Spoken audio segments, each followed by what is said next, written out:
दोस्तों, आज से कुछ दिनों पहले एक ऑस्ट्रेलियन सिटीजन भारत घूमने के लिए आया है और उसकी बैग चोरी हो गई। उसकी बैग में उसका पासपोर्ट और भी जो ज़रूरी डॉक्यूमेंट्स थे उसकी बैग में रखे हुए थे और वो बेचारा इस बात से परेशान होकर ईंट के भट्ठे पर मजदूरी करने लगा, वहाँ पर काम करने लगा ताकि कैसे भी करके वो अपने मुल्क ऑस्ट्रेलिया वापस जा सके। चोरों को इतना शर्म और लिहाज नहीं आया कि कम से कम उसका पासपोर्ट और जो ज़रूरी डॉक्यूमेंट्स थे उसके होटल के एड्रेस पे कम से कम भेज दे, क्योंकि मुंबई में जो पॉकेटमार होते हैं, बड़े बड़े पॉकेटमार, वो अगर ज़रूरी डॉक्यूमेंट्स उनके हाथ लग जाता है तो कम से कम उसके पते पर भेज देते हैं, रुपया पैसा तो रख लेते हैं। खैर, तो वो बेचारा कैसे भी करके खैर ऑस्ट्रेलिया तो वापस चला ही जाएगा, एम्बेसी उसकी मदद करेगी। लेकिन अगर वो वापस चला गया ऑस्ट्रेलिया और वहाँ जाकर अपने घर परिवार वालों को भारत की तारीफ़ तो नहीं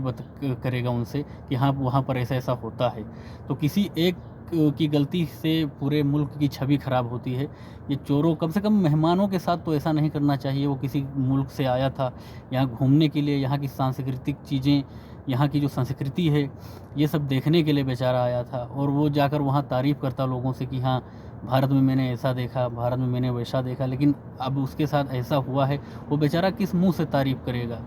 तो कम से कम जो बाहर से आते हैं मेहमान, जो विदेशी लोग आते हैं घूमने के लिए, उनके साथ तो कम से कम ये ना करिए भाई, नहीं इससे मुल्क की छवि बहुत ख़राब होती है।